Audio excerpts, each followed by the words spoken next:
What's up, everybody, and welcome to the Press X Podcast, episode 117, your weekly podcast for gaming news and opinions coming at you each and every Monday. I am Kevin McManus. With me, Nick Hassell. You're really far away right now. I know, it's weird. It's been many weeks since we've had a duo show.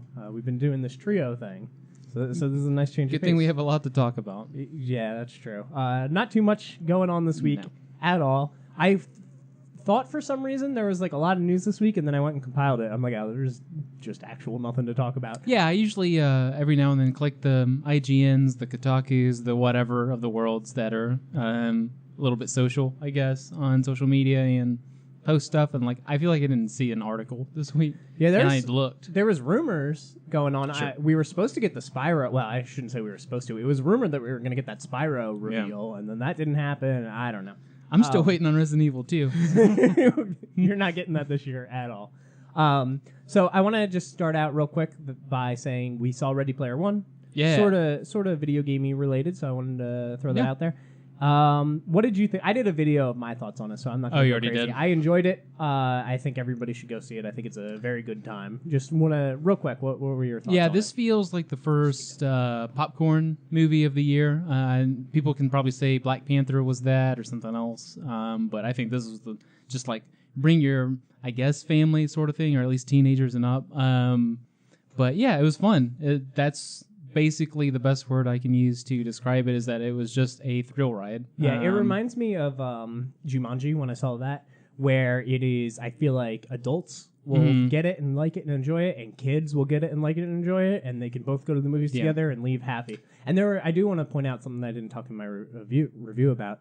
The second time I went to see it, because I've already seen it twice, there was this dad, I assume, walking in with his son, and he was telling them all about like the Atari 2600 and how he used to play that when he was a kid and stuff. And I was like, this is nice. This is a cool bonding experience that I'm witnessing. Warming moment. I was like, Wendy, hurry up. She was in the bathroom. I'm like, we're going to miss the show. Don't blame her. Let's go.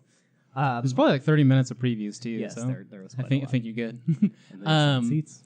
I like it because obviously this thing is like injected with nostalgia and references and stuff like that, but it's not like, here's a reference. It's not in your face. Here's a reference. It's like and that's backdrop. That's what I heard a lot of people groaning about, I guess, when they saw the trailers and knew what it was. And I'm not going to see it. It's just like a cash grab, or it's just like fan service. It's like, no, if that's the point of it and they do it subtly and it's not just like, hey, is that the car from Back to the Future? Then it's like, okay. Minus like one thing, they basically could have done generic stuff for everybody, and the movie would still work. Sure.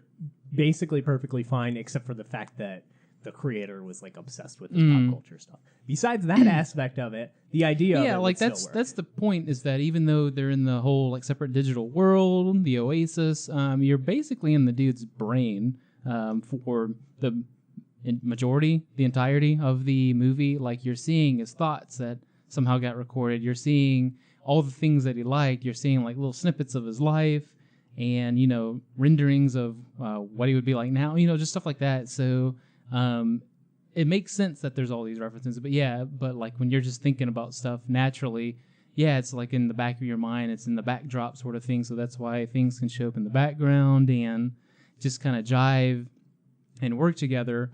On top of all the new stuff, which, people are like, why is Tracer from Overwatch in here? Blah, blah, blah. Like, it makes sense because that's what people want to use. 25 Battleborn characters in this movie. And it makes sense because that's what, if you look at VR chat, one of the hot things right now, you just get references galore.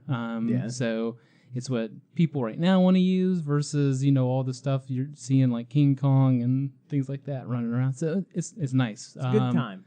Yeah. Go see it. There's a handful of scenes that I was just like, that was probably the most fun I've had in a theater in a while. It has, I said it has one of my favorite scenes like ever in a movie. It has a really, really cool sequence in it that I liked a lot. But overall, awesome movie. It's better than I thought it would be, and I was already me too. Pretty hyping it. I was excited. I thought it'd be like a 6, but I'd have a good time because of the references. And I liked it way more than that. The other thing I'll point out too is that a lot of people always kind of hammer the book for its writing. It's not top class writing, I guess you can say. So a lot of people go, oh, the book's bad, so the movie's going to be bad, and it's not like that. So go see it even if you've read the book and have been less than thrilled. about it. I agree. And you don't even have to know any of the references, like That's you true. said. Yeah. I'm sure It could just be lady generic next things. to me was like, I think the only one she figured out was Harley Quinn. She Oh. leaned over. She's like, "That's Harley Quinn." I'm like, "Okay, lady, I don't know who you are. Please don't talk to me. I'm watching a movie." All right, let's move into what we've been playing. Yeah. I'll start off. First, started some Devil May Cry 2. I know you love this game. It's one of your favorite top 10s of all time. There's a 2? I played a couple missions of it, and I instantly understood. It's not the difficulty of it. Like, yeah, it's easy. It plays on its normal mode as the other one played on very easy, and that is definitely true. There's the auto fire, it auto combos, all that stuff. It's a lot shorter, things like that. But what I noticed instantly, first off, is the worlds are bigger, which is something that I always complain about in games, because especially when the game is horror themed, because claustrophobic, these tightly knit like cameras that you do the like tank control type things work really well in those style games. And I described the first one as kind of a badass going into the Resident Evil mansion, and I really do feel like that's how the first game feels. This one just feels like a generic soulless God of War type thing. That's what I remember. Way bigger, and they got rid of all of the horror and the gothic and the like. All that's gone, and that's what I really liked about the That's first what I one. remember saying last year about Evil Within 2, is that they did good parts, but then you broke out into this open world, like sandbox, and it's just like, it kind of jars you a little bit. Yeah, like Devil May Cry 2 isn't an open world game, but I know, the yeah. levels are just so much bigger, Yeah. and the camera pans with you, and it's just a different feel. It lost that Resident Evil style that I liked from the first one. But there's another playable character. She seems cool. She is. Whatever. So played a bit of that. Not super impressed. But moving on from there, I played more A Way Out. My co-op partner for this, my niece, played one night with me. Never showed back up to keep playing. She was out having a life or something. I don't know. So I didn't get all the way through it. We got more than halfway through it. Yeah. We're getting there. Game's really fun. My favorite part of it, and I've seen this echoed a lot, is that there's mini games that you can play. So like we played baseball, you can play Connect 4, there's darts, there's basketball, and you can just challenge the other person into it. That's cool. And then there's also these little mini side quests. They're simple to do, but they only matter if you stumble upon them. Mm-hmm. So like you can talk to this person and they'll be like, "Hey, this happened and this happened and this happened." And you're like, "Oh, okay." And then you might talk to somebody else and realize that the events are related. And then you can go talk to the first person. And there's like a little thing that happens if you connect all the dots. And those are cool. And once I did the first one, I was like, "Ooh, I wonder how many of these I've missed." Because I'm not just walking around talking to people. I'm trying to do whatever the situation calls for. Trying to get out. Yeah, so it was interesting once that happened once. I was like, I bet I missed a lot, and I hope it doesn't affect too much in the ending. I don't know. I'll have to see. I'm not going to go ahead and say, I guarantee I'll beat it by next week, because that didn't happen this week. But I'm enjoying it, and I am ready to keep playing. Whenever you want to get back to it, Mia. Next up, I've been playing Persona 3 Portable. I hopped back into that. We watched the Persona 3 movie again for I feel like it's just an annual thing. We watched the first one. Annual. More like monthly. thing. I hopped back into Persona 3 Portable as the female protag. I'm nearest the end of that. I instantly sucked right back into that whole world and it's that easy. situation. It is unfortunate. The reason I stopped playing, I don't want to get too crazy, but the reason I stopped playing is there is a turning point in that game where the game kind of hits this lull, this really slow period, and it's just not that fun playing during that part, and that's why I stopped in the first part. So it did take a push to get me back into it once I did, but it's really that music, man. You turn on that music and you're like, whatever, I don't care what's going on. I can just listen to this and be content. Next up, I played Claire. So Claire is a free game on PlayStation Plus right now. It'll only be free until tomorrow when this goes live, so go get all those free games. But it is a side-scrolling horror game that's 8-bit. And I knew kind of what it is, but I didn't realize how, it seems like it's very heavily based off of Silent Hill 3, which is my favorite Silent Hill. You play as this girl. There's a dog involved with it where you find this dog, and you're kind of gaining your memories back. The first area is in a hospital. I looked up how long it is, and I saw that it was a pretty short game, so I actually stopped because I just want to beat it all in one sitting. But it is a side-scrolling horror game that has very Silent Hill tendencies, where you're going and then the lights go out and the world's kind of a more darker, demented version of what it was when it was kind of normal earlier. But yeah, I can't talk too much about it, but I was impressed with what I played enough to go, I want to play all this like, one night when I have 3 or 4 hours because it's pretty short, and just go through it all. So I'm excited to go back into that. But yeah, I'll leave you to that. It's a free PlayStation Plus game. It's interesting. I've played a couple 8-bit horror games, and like some of them have like jump scares and stuff, but they do a really good job with their music, making their ambient music creepy, and that's kind of how they get you to kind of put down your guard. And then finally, I've been playing Super Mario World, and I'm going to go on a little bit of a tangent on this because I am not enjoying this game. I've said it before that I haven't enjoyed this game because I've tried playing it once before, and I was just like, I'm done. But I'm actually going through it this time because I want to start doing some old games. And this game, to me, feels like Super Mario Maker, where you hit the random and you just get a level and you play through it. Like, the levels don't feel connected in the worlds at all. Like, in Mario 3, it's like, okay, this world is clearly, the everything's big world, or, they have all these crazy world ideas. And in this one, it's like, oh, okay, fire world. And then you go to the next one, and it's like, or not world, but like level in that world. And then you go to the next one, and it's like you're in the sky, and they're shooting bullet bills at you. I'm like, what does this have to do with the last one? Like, it doesn't feel like a connected kingdom. On top of that, half the levels aren't the Mario, like, gameplay loop of left to right, beat the level. They're like these maze labyrinth things that are not really fun to do. So I was not a big fan of that. But my biggest problem with this one is Mario feels floaty to me. He feels like Sackboy in Little Big Planet, how he's got that little float to his jump that you can kind of adjust while you're falling, and he slips when he lands. And it seems like Yoshi doesn't have that, but I'm not entirely sure because I haven't messed with Yoshi that much.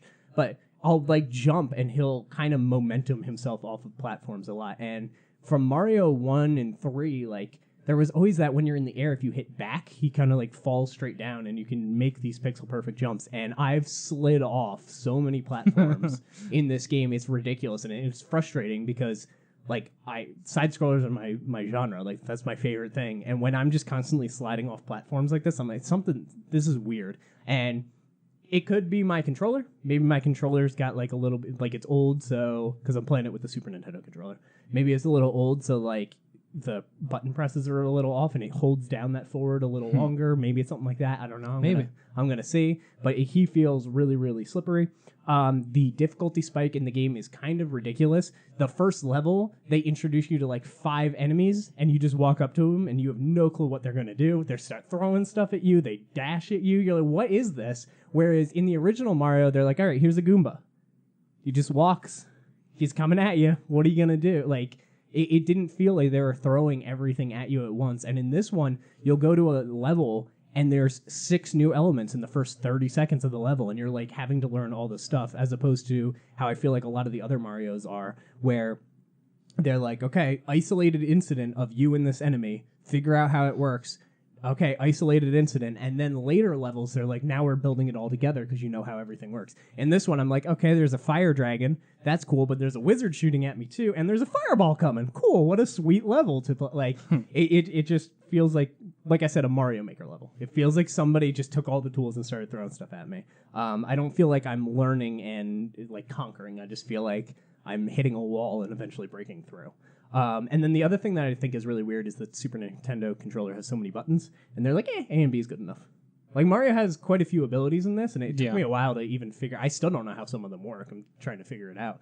But, like, they're all A and B as far as I understand. And it's like there's triggers that they're going to use to do the spin, like, and the flying with the cape and all this stuff, but for some reason it's just A and B. Those are the only buttons we use, and it feels like cumbersome.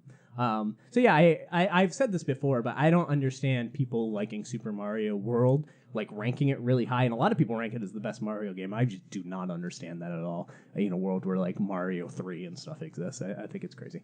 So yeah, I'm still gonna go through it. I'm probably gonna beat it if I can, but I'm definitely not like thoroughly enjoying this game. I'm like, this is like a average game to me. An average game, way below average Mario game. That's it for me. It's okay to be wrong, but what I've been playing, for the most part, I'd say it's been about 70-30 in favor of Ni no Kuni 2 to Far Cry 5. Ni no Kuni, I feel like I haven't been this into a game in almost a calendar year since P5.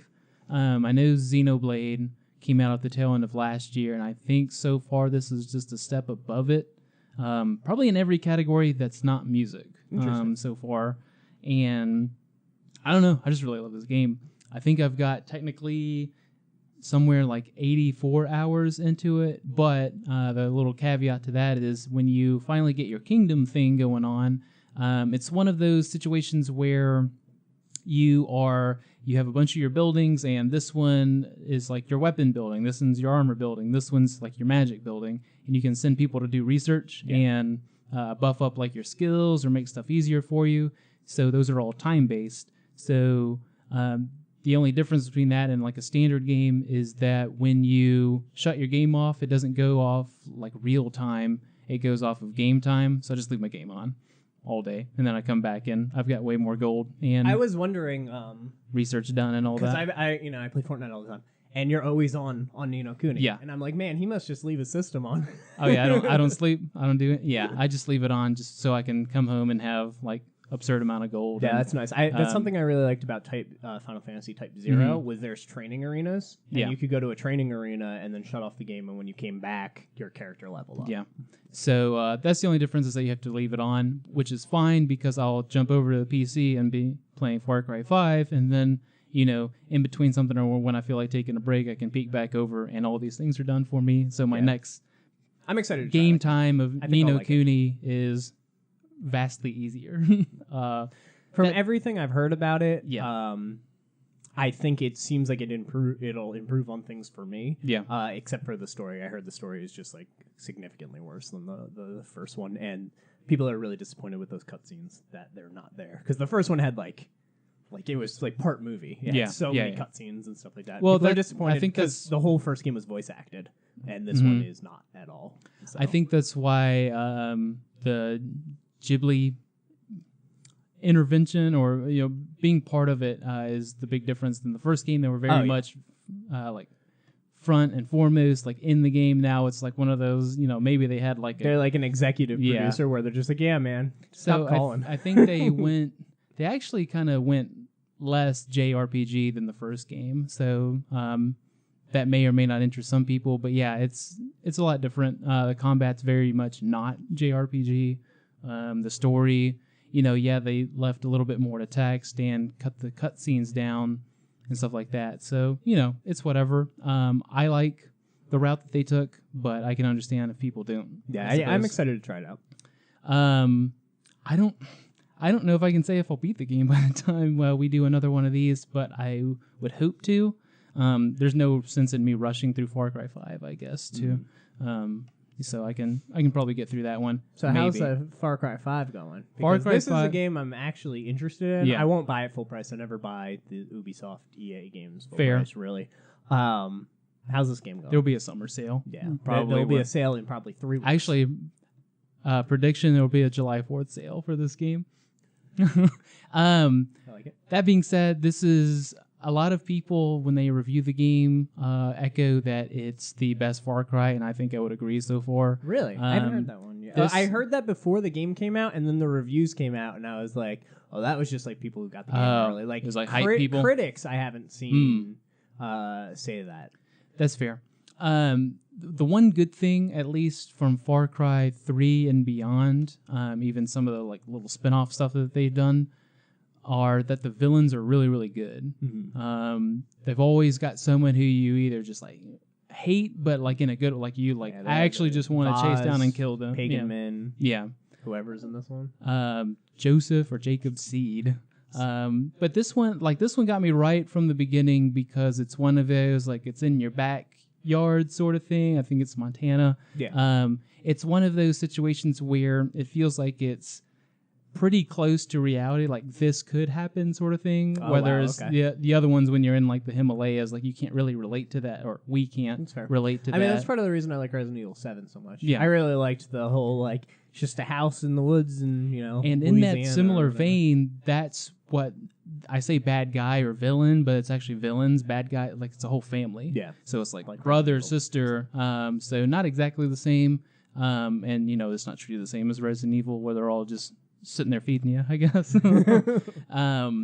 But it's one of those, like everyone's got ties to each other, and when you do something over here, this guy's pissed. When you do something over here, this girl's pissed. So it is very people comparing it a lot to Breath of the Wild, which is the reason I said I want it on Switch. Actually, you can go fight the family in whatever order that you want and kind of take those skills to the next fight. And that's, to me, was my favorite part of Breath of the Wild, was the whole, do whatever one you want. And it was interesting because you got abilities from certain ones that would really help in other ones. And some people were like, man, I was really struggling in this. And I was like, it was easy because I went here first. Yeah. That whole conversation. What also is good is that there's the whole companion system. You can have up to 2, mostly 1 unless you just spec into it. But you can have companions with you, and companions range from bears, jaguars, dogs, to actual people. Like there's a bow and arrow girl, there's a sniper girl, there's a guy flying a plane. So like you get just about anything and everything that you would want, and they actually behave really well for something. I mean, I know there's like squad-based RPGs where you can say, go here, take cover. Like, you don't really have that full range of control, so it's good that they can kind of act well on their own without you kind of having to babysit them or hold their hand, just because there's already enough going on to have to worry about that. But the characters are really good aside from the villains and the bad guys. They're actually character focused on all of these companions, on all the people in each of the towns where you're building your little resistance to their little cult, basically religious cult. And they actually put a lot of effort into the writing into it, and into making you feel like, hey, I want to help this guy, he's pretty cool, or this girl sounds like she's been through a lot, I should probably help her. But yeah, it's a lot like Breath of the Wild, obviously just Ubisoft's version of it, first person shooter version of it. But you can take on things in just about any way you want to. You can stealth it if you want to. You can just blow stuff up. You can just send your bears and dogs to attack them, whatever you want. There's hardly anything that says you must do this way. Yeah. And in an open world sandbox type of game like that, it's really nice. There are some things that they do want you to do, like basically the guy in your ear telling you, what's going on and where you need to go. He even says, hey, I'm not going to tell you what to do, but you can go here if you want to, but have at it, sort of thing. And that's nice. It seems really cool. I really do want to play this game when it drops in price. The other funny thing that I thought from the first couple of hours is usually in these games, a lot like Assassin's Creed, you climb up to the tower and you get a view of everything, and that's what opens up your map. You think you do it at the beginning once, and he's like, I'm not going to make you climb all these towers. So it's just like, whew, like they're learning a little bit. So that's funny. There's a lot of humor in the game, but it's also, it feels like an FX show sometimes, just because like people are just like, man, this is like a little too brutal for just a regular game. So I'm not sure if it's mature. Probably, I think all of them are. Yeah. So it's some pretty deep cuts in there and some pretty brutal stuff going on. So I like it, and the fact that it's getting me more. Like I said, it must just be the setting that's making me respond to it a bit more, because it feels like something that could happen, or it feels like, I can relate to some of these people, or maybe some of it's going on already and we just don't know about it. But this is the one, like I said, backyards, Montana, and you can pretty much feel, at least kind of in our neck of the woods, be like, man, I know some people like this, or I've seen situations like that. So yeah, it's a little bit our neck of the woods. A little bit more based in reality, I guess, for us. So it's making it stick a little bit more. So I'm excited. Like I said, I'll probably keep Ni no Kuni at the forefront, just because there's no rush. I think God of War is like the next big thing. You got a little, I got a few weeks, and I know my normal pace with games. God of War apparently going up April 13th, so a whole week early. So that's confidence. Very confident. Yeah. But yeah, I got some time, and I think I'm going to keep Ni no Kuni up front. But it's nice, like I said, especially because there's breaks in that game where I just want to stock up and build up my kingdom. I can just go play an entirely different game and, kind of kill two birds with one stone. So I like this kind of back and forth, really nice, bright, optimistic, positive game, and one just murdering digital rednecks and just brutal, nasty, hate-filled stuff. So I like the comparison there. So having fun. All right, let's move into what shallow news we have. Yeah. We will first start with PlayStation Plus. It's one of those rare ones. We get it once a year where we got the Games with Gold and the PlayStation Plus the same week. Mm-hmm. Actually, PlayStation Plus came first this week, which is cool. So we have Mad Max, which was that Warner Brothers like Assassin's Creed style in the Mad Max universe game. A lot of people really liked that game and felt it got really overshadowed. Flew under the radar. I big forget time. what came out the same day. Was it Metal Me Gear too. 5? Something. I think it that. might have been Metal Gear 5. Like something just completely buried this game, and people like played it, and apparently it doesn't have a very good like start. And people will play it for like a half an hour, and they're like, "F this game! I'm gonna go play the one where there's a giant phoenix whale thing in the beginning of the game." So we get that. and it was. Oh yeah, just like you're saying, it just got overshadowed. It's basically for sure. Yeah, it's nice to. I'm gonna hop into this for sure. We got Trackmania Turbo. We got In Space We Brawl for the PS3, cross-buy with PS4, or cross-buy with PS4. We got Toy Home, PS3, don't know what that is. We got 99 Vitas, which is not Vitas, unfortunately, so I don't care. That's way too many. And then Qbert Rebooted for the Vita and PS4 and PS3, so that one's cool.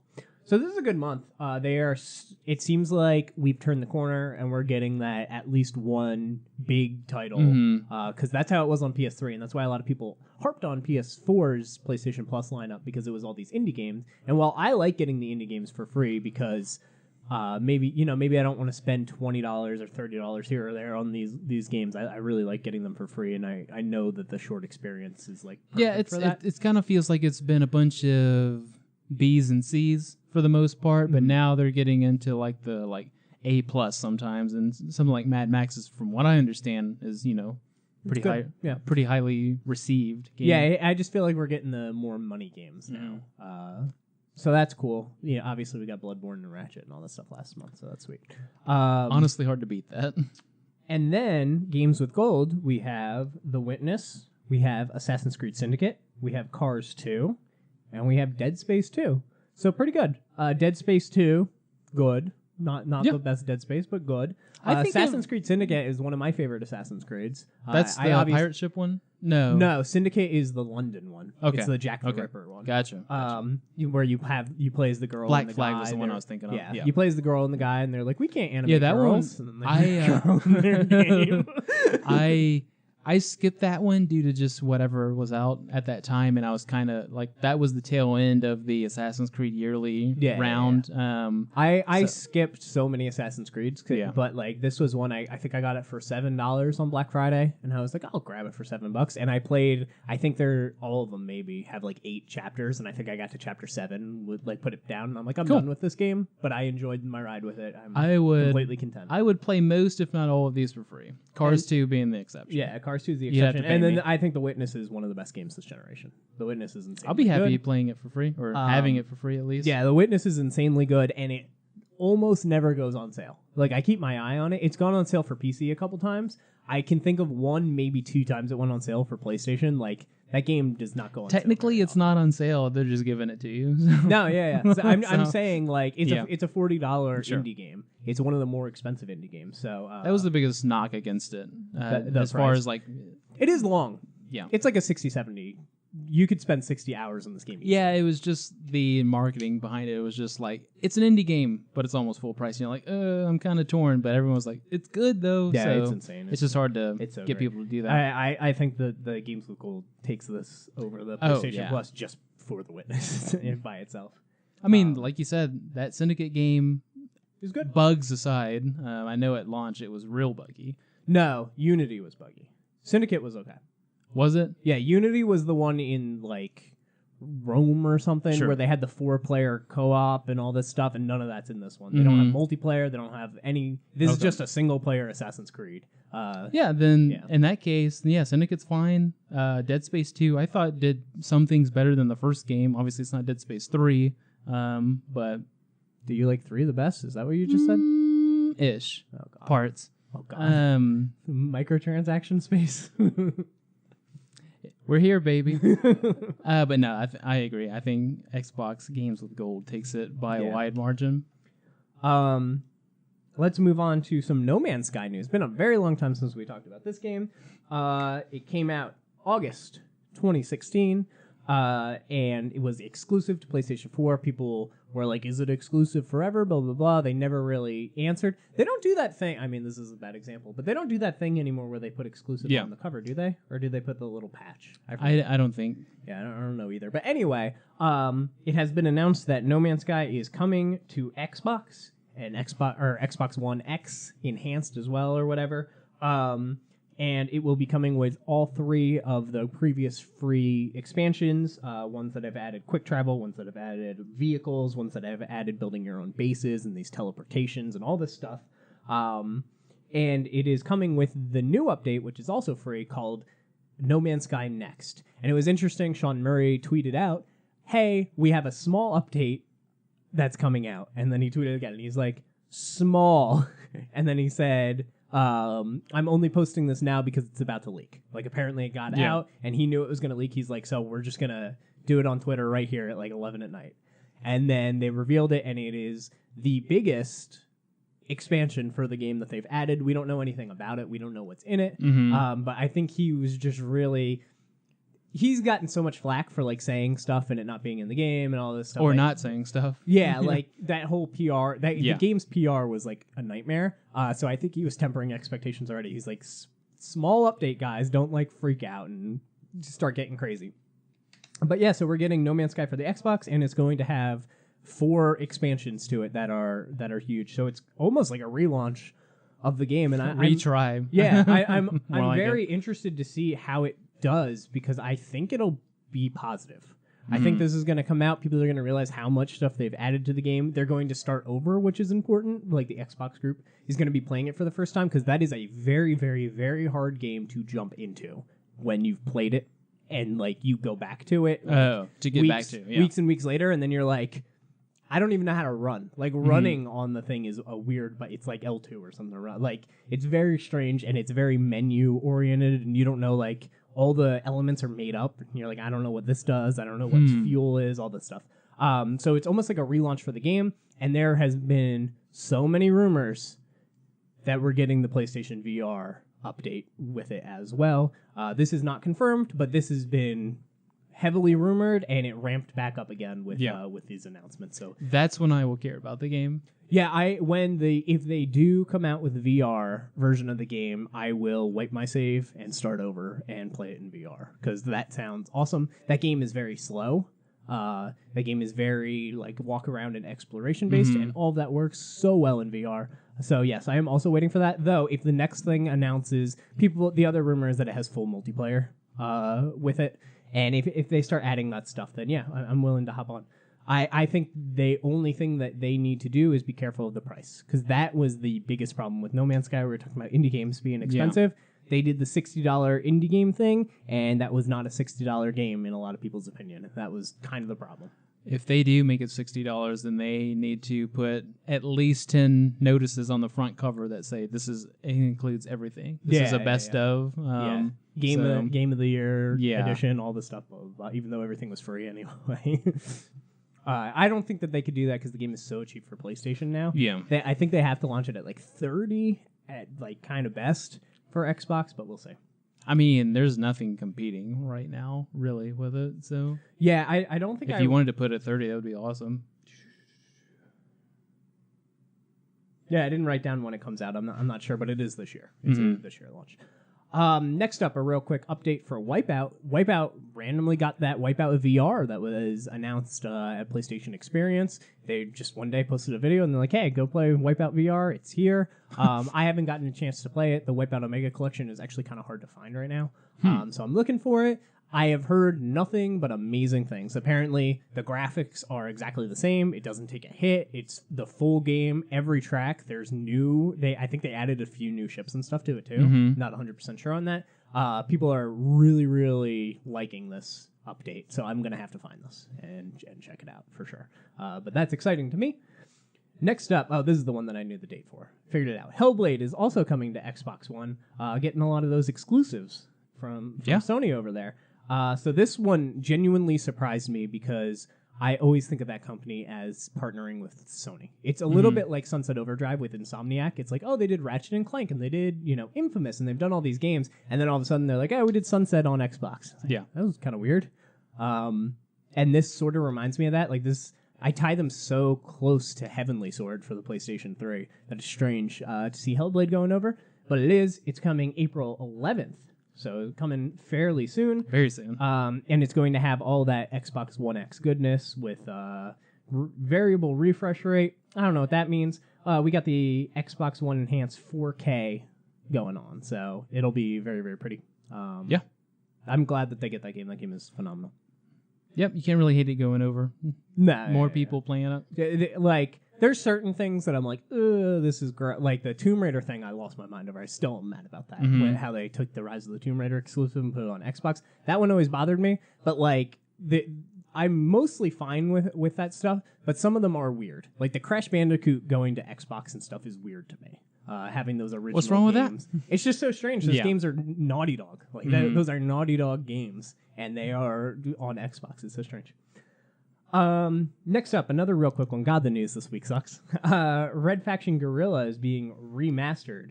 Don't use that as the segue into Red. Or You a big Red Faction guy? Oh yeah, Really? That game was sweet. It's okay. It was really good. It's okay. Now it's okay, but yeah, Sure. it's slumped, but it's really good. So THQ Nordic has announced a remaster of the 2009 action game Red Faction Guerrilla. It is coming to PC, PlayStation 4, and Xbox One. Poor Switch. Switch is never getting these games. Yeah, it can't run them. It's getting Wolfenstein 2. That's the test. We will see. That is the test. We'll see. The overhaul is primarily visuals, reworks textures, lightings, shadow renderings, and post-processing. It will add 4K support. So Hell yeah. there we go. I like these remasters. This isn't one I was asking for, but it's not one I'm going to complain about. I'll take it. This isn't one that I'm mad that exists. Mhm. I'm okay with it existing, just not for me. Not really going to get it. I hope this ushers in a new Red Faction.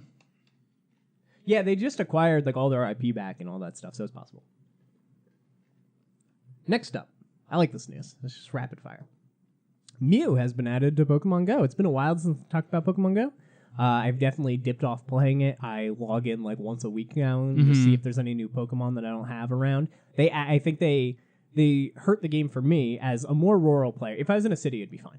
But as a more rural player, there's not enough people to get together to do these raids to get these Pokemon, and all the raids are timed. They're only like you have 2 weeks to get them, so you really need to like get this group. And I don't have. If I had a group of friends that all like actual close friends that all played, it would be fine, and I'd be having a blast. But I don't. It's like these random soccer mom people on the Facebooks that are like, hey, let's go, raid whatever, this church and go do the thing. And I'm like, Let's go raid this church. yeah, let's go raid this church. There's a Squirtle there. So like, it's just not that it like lost my interest after that fire. And then the other thing that hurt it was they did Gen 2 and then they did Gen 3. And even though I think Gen 3 and 2 are cool, like Gen 1 is what I know. So them going back and adding Mew now is awesome. So the way that they worked it, they made it more friendly to rural players than just, hey, this Mew spawned, go get 20 people and go try to fight it, because that's kind of how it worked. Or the worst one, which is Mewtwo, which is like impossible to get. And the way he works is you have to fight just random gyms, like doing your thing, and then you will get an invitation to fight Mewtwo, and it'll tell you what time and where, and you have to go meet up with those people and fight it at that time with those people. So like some people are like, I was on vacation and I got one for Florida and now I'm not on vacation anymore and I can't do it. Or I have work that day and I just can't go. Like it caused a lot of problems. So I remember the original commercials, people leaving their job to go play. Yeah, so it caused a lot of problems and I'm not a big fan of that. This added a quest system and a storyline, which is nice. You are working with Professor Willow, who we haven't seen since you made your character in the game. And he's like, hey, I have a quest for you to go on. Can you do some research? And you need to do things. It starts out easy, like catch 5 Pokemon, transfer 5 Pokemon, spin Pokestops, all that stuff.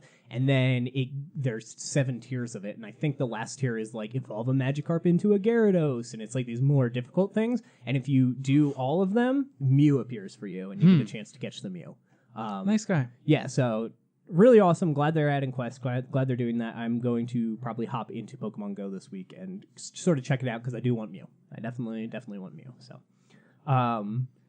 finally, in the bit of news, not really related to a actual game, but an anime. Yeah, we got Persona 5 anime news.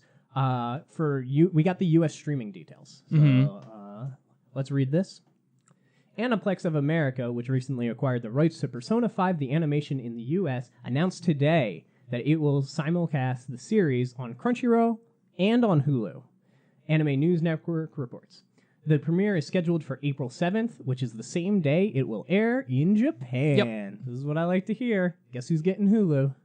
This guy. You don't want to use my Crunchyroll account? Guess who's using Crunchyroll? That's already on your PS4. Yeah, this is awesome. That's very happy. Not to jump too far off into anime world, but that's how things go right now, is that it airs in Japan and we get it either simultaneously, thus the word simulcast, or like a couple hours later. Yeah, I was going to say, because I know kind of how Crunchyroll's innards work. Yeah. And they just have these, bilinguals Yeah. watching it and dubbing it and everything like as it's going. And then, within an hour or two, they get out their version of that anime. So that's really, really cool. I like it I like it going through Hulu. I like it going through Crunchyroll, all these things, because you get an official, professional people rather than people watching at home and then they upload the 720p version of it and then they do fan dubs. Yeah, it's all over the place. Your website could be completely different from mine. So I will say one thing that I do run into a lot with anime and the I watch dubs, but you need to sub text sometimes. Yeah. If they're on their phone or something, you need to sub it. Some places do that and some places don't, and it drives me crazy when they don't, because I'm I don't know what that said, and now I feel like I'm missing. So that's why, it's point. especially going through a train station, you see all the words up on the billboards and stuff like that. Nice it needs to have, So I like it going through official channels, stuff like that, and it is. It's next weekend, so that's awesome. Oh yeah. We in April now. Oh my gosh, I'm so excited. So I watched, they put out the April 7th. That's Fridays then. I'll be watching it. Interesting. As soon as it goes live. The first 6 minutes were posted online. I went and I checked those out. I know you didn't. You're just waiting for that goodness to launch. I'm content. I'm ready to watch it. Very pretty. Very excited. And I'm loving that they're doing they have the same composer back to do music. And there's new music for it. And they also have a thing in Japan. I'm going on a huge tangent now, but they have a thing in Japan where you could buy the first 2 episodes for $50, and it comes with DLC for the dancing game. It comes with the intro. We in there, baby. It comes with the intro song, which is a new song, as DLC for Persona 5 dancing. All this makes me so happy. I know what it's going to do, though. I'm going to get 2 or 3 episodes in. I'm going to go, I got to play it again, and then we spiral downwards. That's why I'm playing Persona 3. I can't wait to all hop downhill. back into Persona 5. It's going to be good. It's going to be good. We should just do a Persona cast. In the works. No, a new show, Persona cast. All right. Let's move into some questions, and my answer may or may not be Persona. And, of course, some comments. Let's start with Zach Yoder from last week. He's the one who suggested the topic to talk about controllers, what we could do to possibly, reinvent controllers, fix them, tweak them, all that stuff. He says, you guys made some really good points. The Elite controller is my favorite controller by far, and as it should be, considering its price. I guess I was thinking more in the line of the movement department. It's hard to move away from these dual analog sticks. I think the only person who's really tried anything is Steam. They did that Steam controller, and when I first saw that, even though it's ugly, I was like, I like that idea. That makes sense to me. Steam has a lot of good ideas. I know they kind of reinvented the way you type on a controller too, where each trigger, trigger 1, I'm gonna butcher this, but trigger 1 is A B C D E whatever, and then trigger 2 is F G H, each one's, and then you hold that trigger and then hit the analog stick in whatever direction the letter is, and it just types. So you can flick really fast and type things incredibly quickly. And I was like, that's a really cool way to kind of do that. So I think if anybody does anything, it will probably be Steam. But the way that they need to partner with Microsoft, or they need to partner with Atari. They need to get bought by Microsoft. They something like that, so that somebody actually forces them to be all right, now do it again, and this time make it so people actually will buy it. They need that, because I do think that the Steam controller idea is cool. But I don't know if we can do double touch thing. I don't know. You need that feedback. I don't know. It's hard. Or the other Steam controller, which is a mouse and keyboard. No, don't do that.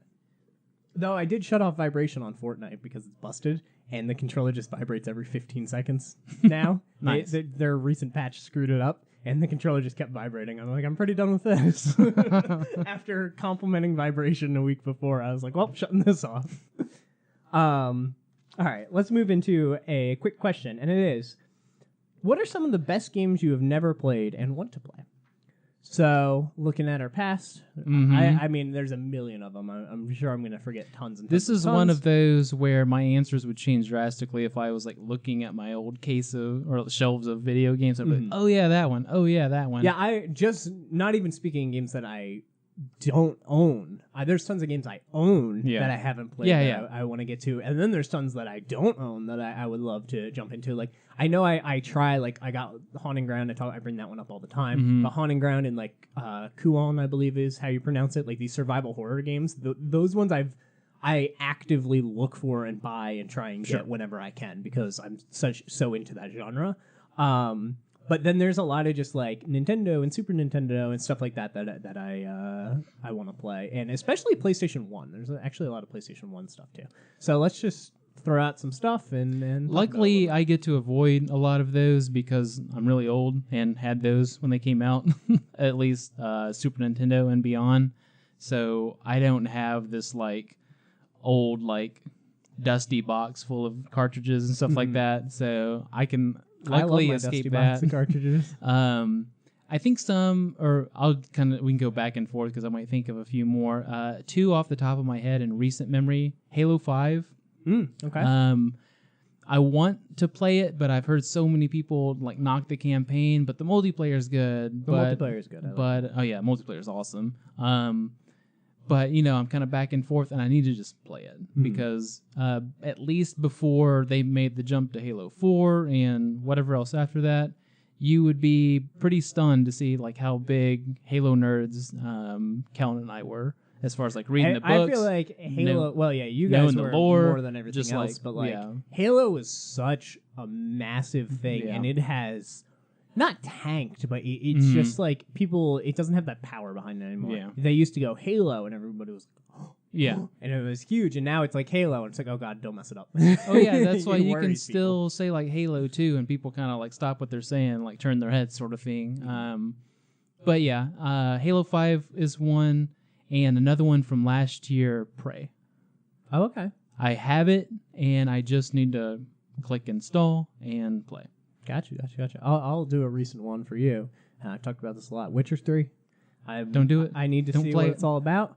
I enjoy looking at games that other people like and trying to figure out why they like them. 9 times out of 10, it's because the game is easy to get lost in, and it's not boring. Like, it's always a fun experience. But for me, I always play games so that when I finish the game, I constantly, like, that game stuck with me. It's not a popcorn movie. It's like a movie that I want to go back and watch again or recommend to other people and stuff like that. And 9 times out of 10, these style games are, to me, I'm like, okay, I play it. I get why people like it. It's because it's fun. But, like, the systems and stuff I don't like. But people always bring up the fact that Witcher's story, which is something that sticks with people, is so good. And I don't understand how this gameplay and story... I've never seen that open world gameplay and story mesh well. Never done it. So I have it. I'm going to play it this year. And I'm going to see how wrong everybody is about that. If you never see me on this show again, it's because he played Witcher 3. That's going to be a fun episode when I do that. Maybe I'll love it. We'll see. I always bring up Horizon because I thought that was going to be the game to do it. And nope, didn't do it. I'll throw another one out with just some Super Nintendo goodness with the Final Fantasy 6/3. I talked about that one a lot too. I'm going to do that one this year. Definitely going to do that one this year. And Final Fantasy 7 is also on that list. I've started Final Fantasy 7 multiple times, but I've never just like gone through it. I need to just get the PS4 version and like God mode through the game and do it that way. I think the only game that I've kind of been close to playing but never actually played was World of Warcraft. I've always been able to just like stay out of arm's reach and like never got sucked in, but I kind of like that's more of like a hop in a time machine and go back sort of thing, because now it's just like putting out those legacy servers. Same thing as like you said with Halo. It's like World of Warcraft is like, okay, you know, mild applause sort of thing, or if you're at BlizzCon, it's everyone break the everyone. Yeah, But that's one that probably one of the better or highly regarded games that I've never played. Yeah, I have a lot. Gears, the Gears series. I've talked about that one before. You still never played? I have them all. I want to do a co-op, so I'm waiting. I'll play all but 4 with you. I have the Gears games. I just need to go through them. But here's some more for you. The Resident Evils, like the original. I played the original one, but Resident Evil 2. I'm waiting for that remake. Aren't we all? Resident Evil 3. Yeah. Those two, I'm waiting for. You never played them? No, I've never played 2 or 3. Do you know anything about them? I know like Nemesis. If you watch like I know playthroughs Nemesis. No. Okay. I watched some of 3 for Games Done Quick, but I don't like spoiling that stuff because I'm such a big survival horror guy. Oh yeah, and it's hard to actually get anything out of But Resident speedruns, Evil, they keep remastering them, so I'm like, I'll just wait for these ones. They just haven't done those 2. And then GameCube games, particularly party games. I'm trying to look at those 4-person party games for GameCube and kind of, the older Mario parties. Like I've played 1 through 4, but Mario Party 5 and 6 and 7 and stuff like that. I really want to go back and play them. And then another one for you, Persona 2. Oh, yeah. One that I need to go through. And just honestly, Persona 1 and 2 and all those. One is just... There's like an imaginary line, and maybe that's a topic for another day. Like, what is too dated or what is too old for you to play? I can get through it. I can't do it with 1. I'll do it on PC with some stuff going on. I'll figure it out. I can play it. 2 I though, have the technology. Masterpiece. Great game. Can you think of any other ones? No, like I said, it's one of those, like, if I went back and looked at, like, my shelf of games, but I'm pretty good about not letting like anything... Bloodborne. Like, there's tons of games that I've started and haven't finished, but yeah. I'm pretty good about not letting games sit on the burner too long, sort of thing, so I'll always find time. So I'll just either speed through what I'm playing or just stop and get to something else. And now, if it was... the question was more like, what if we not finished? Then I could say, like, Divinity 2 Original Sin... or Divinity Original Sin 2, whatever, because I was just like, I couldn't find a 96-hour window to finish it last year. So, yeah, I know that's kind of a different topic. But, yeah, I'm good about at least starting and getting into all my games. Whether I finish them or not, topic for another day. All right. Well, let's move into the releases. I know, like, 2 of these games, and then we'll get out of here. Short show. Knew it would be. There was just not too much going on. So some releases. April 3rd, we got Island Time VR, PS4, PC. Don't know what that is. Do you sit in like a hammock the whole time? That would be kind of sweet. I'm not. I know that Vacation Simulator's coming up. That's the one I'm interested in. But we have Skyrim VR coming to PC April 3rd. That's a big one. Skyrim VR is awesome. I am interested to see how that looks because I know I've played yours when you bought it. I'm kind of curious to see how much different it will be on PC. Oh gosh, that's such a good VR game. I cannot. Whatever rig they did, and it's weird because Doom wasn't so good. Like Doom was fine, but Skyrim VR's rig, that first-person rig, whatever it is that they did, is perfect. Give that to please. I think we'll see it, but like Evil Within 2. Do it. Give me that VR goodness. Well, yeah, since it just got the first-person mode last month. That's what I that was my conspiracy theory. I think they're doing it, and that was the first step. Sir Eats a Lot, which might be the best game name ever for the Vita, coming April 3rd. Terra is coming to the Xbox One and the PS4 April 3rd. That's that MMO. Yes. I believe, with the girl with the white hair. I don't know anything else about it. I know the cover. There's some girl with the white hair. Because of all the internet ads. Not much clothes, yeah. No sword. Flight of Light coming to PS4 April 5th. And Urban Trial Playground coming to the Switch April 5th. Is that the game that you play on the basketball court? No, that's that motocross game. Oh, okay. The Trials games. That's a cool Switch game. Urban Playground, and it just made sense to shoot some hoops and naturally go straight into that. Ooh, let's get a new NBA, or we can do NBA, but let's get a new NFL like street game. Those are sweet. Yeah, like sports, but not super serious. Yeah. But more arcade, that'd be fun.